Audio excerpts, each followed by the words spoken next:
Bonjour à toutes et bonjour à tous, bienvenue sur ma chaîne de mes univers crypto. Voilà, je refais une vidéo que j'ai faite déjà hier, mais je la refais ce matin. Nous sommes le lundi 7 novembre. Voilà, j'ai fait une vidéo intitulée Semaine du 6 novembre 2022, donc il parle de la semaine complète, hein, enfin de la semaine complète, on ne parle pas de tout, on ne peut pas tout traiter sur une seule vidéo, mais je vous mets les principaux titres de ce qui s'est passé dans la semaine pour pouvoir revoir ça, se mémoriser ça, ou par la suite reprendre des points de repère quand on en aura besoin dans un mois, 2 mois, 3 mois, etc.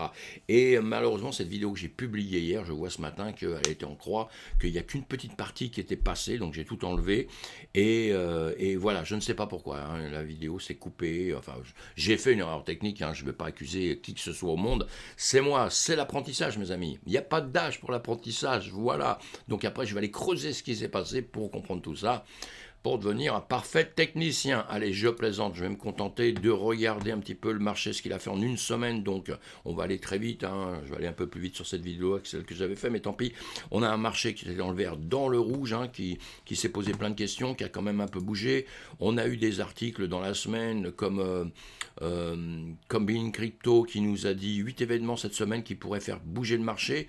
Justement, il y a des annonces à longueur de temps, hein, on a bien compris, hein, la BCE, la Fed, Madame Lagarde, Monsieur Powell, effectivement, tout ça, ça joue sur les marchés, on attend à longueur de temps ces annonces.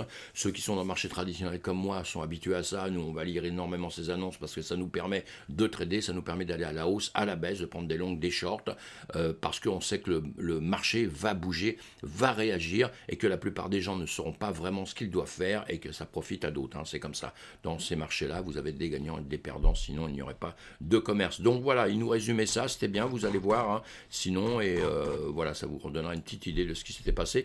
Crypto Hong Kong veut devenir un hub mondial, bah voilà, l'Europe aussi, l'Angleterre aussi, les Américains aussi, enfin tout le monde, hein, tout le monde, et moi aussi. Voilà, donc ça c'est un peu normal, ça avance, ça veut dire que maintenant on y a un intérêt vraiment grandissant pour la crypto-monnaie, hein, ça c'est clair, on ne pourra pas dire autrement, et pour les cryptos.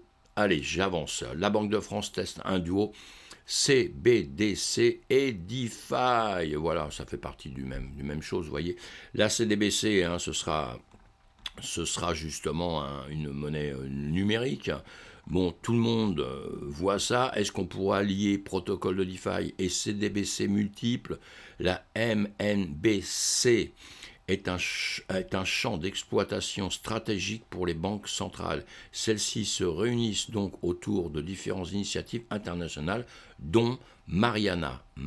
Cette nouvelle expérimentation associe la BDF, l'autorité monétaire de Singapour, et la Banque nationale suisse. C'est important tout ça, Mariana, comme l'indique la communauté de la Banque de France, vise à étudier les échanges transfrontaliers entre institutions financières, dont dans les potentiels MNBC en euros, France, Suisse et dollars Singapour. Voilà, on voit tout ça. Vous allez lire tout ça si vous n'êtes pas au courant, hein. C'est intéressant de voir comment tout ça, ça avance, et comment on aura, les pays auront leur crypto-monnaie, évidemment, une crypto-monnaie qui sera contrôlée, recontrôlée, contrôlée, et nous serons évidemment très contrôlés avec ça de plus en plus.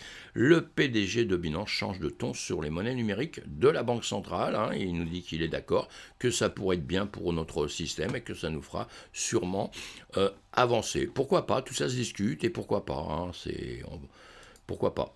Et donc, All Not, ah voilà, le crash de Terra en mai avait provoqué l'effroi à raison dans l'effet domino redouté, a été d'ampleur. Dernier en date dont on peut chiffrer le dommage, la plateforme de crypto Oddnote, hein, basée à Singapour et qui opère aussi à Hong Kong. Elle aurait subi une perte de près de 190 millions de dollars, mes amis, à cause de son explosion à l'écosystème Terra, qui aurait largement minimisé. Allez, on avance, on sait que Terra, ça a fait exploser beaucoup de choses. Et on attend toujours la suite de tout ça, hein, mais on suit tout ça. Crypto-échange, Bybit, ah oui, Bybit c'est pas mal, hein, une société qui avance, hein. Et là, elle dit qu'elle ne veut pas la sanction des utilisateurs russes, malgré l'appel du MAS, hein, il y a eu un rapport là-dessus. Voilà, l'échange de crypto-monnaie. Bybit n'a pas l'intention d'introduire des restrictions pour les commerçants russes, malgré un récent rappel de l'autorité monétaire de Singapour sur les obligations des fournir des fournisseurs de crypto à cet égard. Selon un rapport des médias cryptographiques, la plateforme a partagé sa position dans la correspondance avec des partenaires. Voilà, elle dit qu'elle n'a pas à s'occuper de ça, que son travail c'est de permettre les changements d'argent et c'est de ne pas contrôler quelque part si c'est bien pour cette personne ou cette personne. Tout ça, encore une fois, est une chose qu'on discute, qu'on débat entre nous, évidemment. Allez, on avance. Binance Ledger, c'est grosse société Binance. Il s'allie à Ledger pour faciliter les achats de crypto. Ça, c'est génial. Ledger sécurise l'argent puisqu'elle vous permet d'avoir les clés privées. Binance plutôt centralisée dans l'ensemble, mais avec des choses décentralisées. Donc, allez, on va étudier tout ça. On en parle entre nous si vous ne comprenez pas.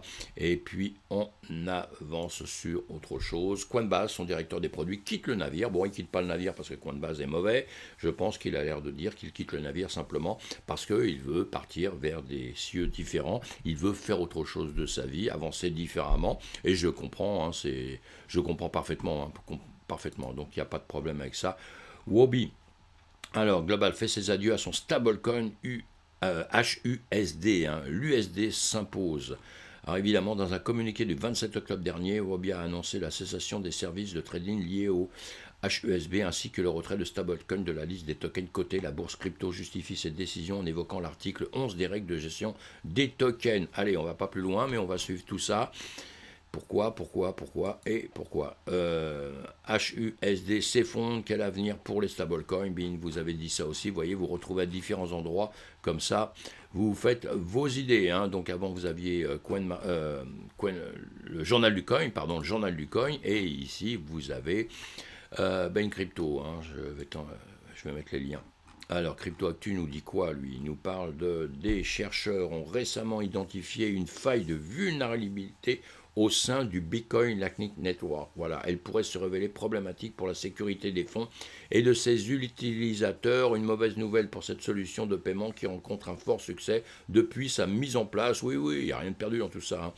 Le Bitcoin Lightning Network est un protocole qui permet d'effectuer des paiements BTC directement de l'acheteur au vendeur, si vous ne le connaissez pas, de peer-to-peer, sans passer par la blockchain du Bitcoin. Une solution off-chain qui permet d'éviter l'augmentation des frais en période de congestion du réseau et des résolutions des paiements de petite qualité et Satoshi à moindre frais. On l'a compris, notre problème c'est qu'on a, on a Bitcoin qui est hyper sécurisé et qu'on a des choses qui se font à l'extérieur. Et quand on sait ça, on l'a bien connu, il y a des ponts, il y a des choses qu'on appelle des ponts, il y a d'autres systèmes, etc., qui fait qu'il y a des points sensibles. Et ce sont ces points sensibles qui sont attaqués par les hackers, malheureusement. On le sait, et là peut-être ça a été attaqué autrement, mais ça c'est une des choses qui arrivent régulièrement. Donc voilà, mais bon, c'est un gros système quand même, donc on n'a rien à craindre pour l'instant, ça va se résoudre, et on suit ça avec les vidéos qu'on fait à longueur de temps, justement, on suit les infos, et on voit comment tout ça, ça avance, évidemment. Allez, le piratage de Team Finance rend 7 millions de dollars des fonds volés. Oui, piratage, on a redonné des fonds à la personne. Pourquoi? Parce qu'il piratait simplement pour dire voilà, vous avez des failles, vous avez des problèmes, moi je résous votre problème et vous me redonnez un pourcentage, on l'aura bien compris, on connaît ça depuis X temps. Cet échange a été piraté pour 28 millions de dollars. Deribit, un échange de produits dérivés crypto basé au Panama a subi un piratage informatique dont la valeur est estimée à quelques 28 millions de dollars. L'entreprise affirme que les fonds de ses clients demeurent en sécurité malgré cette attaque. Justement, dans la semaine, on a ça et on voit par la suite, on voit un petit peu le bilan de ce qui s'est passé et surtout si les fonds ont vraiment été redonnés, protégés. C'est ce qui nous intéresse, nous. On voit les articles et on voit par la suite un peu ce qui s'est passé. Parce que parfois, quelque chose est publié, qu'il y a une petite erreur et que les choses sont différentes. Les ASIC dévoilent des baskets Solana ASIC. Voilà, le fabricant ASIC annonce le lancement de la collection de sneakers ASIC X Solana 8 UI. UI, c'est ça. Les baskets. Les biens physiques sont vendus avec un NFT et payables en USDC. Allez, on avance tout ça. Elrond devient multiverse. Alors oui, Multiverse X et dévoile un écosystème bâti autour du métaverse. Hein. Vous allez voir ça, hein. Elron, notre EGLD qu'on connaît depuis longtemps, pour ceux qui sont dans le système depuis pas mal de temps. Donc allez, on va regarder tout ça, on va lire ces articles-là.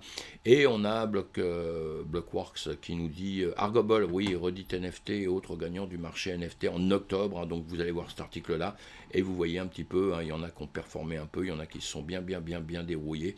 Donc vous allez lire ces articles, mes amis. Hein. On a Cryptonaute qui nous dit les données montrent 340 000 adresses ayant acheté 64 milliards de Doge, formant un support solide à ce prix. Le Doge, hein, il avait pas mal explosé. Pourquoi? Annonce d'Elon Musk, hein, tout simplement. Vous voyez que les annonces, les infos, c'est très important, puisque ceux qui ont suivi ça, qui ont suivi Elon Musk avec Twitter, en combinaison un petit peu tout ça, en comprenant parfaitement hein, que le Dodge allait bouger, évidemment, au prix du Dodge, on montait, on prit des bénéfices. Hein. Il faut toujours prendre des bénéfices, sinon ça ne sert à rien. Et vous voyez que les infos, ça sert toujours à quelque chose, qu'il ne faut jamais les négliger. Et les graphiques servent après à voir justement tout ça, comment ça va se passer. Hein. On a un BTC à 20 757 ce matin, un ETH à 1568. Dans la semaine, en 7 jours, on a vu, je vous ai fait une autre vidéo, justement, où je vous dis toutes celles qui avaient performé, hein, donc vous avez une vidéo qui est un peu longue avant, mais il y a pas mal de crypto-monnaies pour voir celles qui ont performé et le voir où justement, le voir sur les graphiques, hein, mes amis, c'est ça qui est important. Hein. Donc voilà, et en 7 jours, si on regarde, là on est en semaine, hein, chaque bougie c'est une semaine, on voit que ça montait, bon la dernière bougie quand même maintenant, elle attaque en rouge, mais hier elle était en vert, si je ne dis pas de bêtises, c'est ce que je vais faire, je vais mettre chaque bougie en 12 heures. Voilà.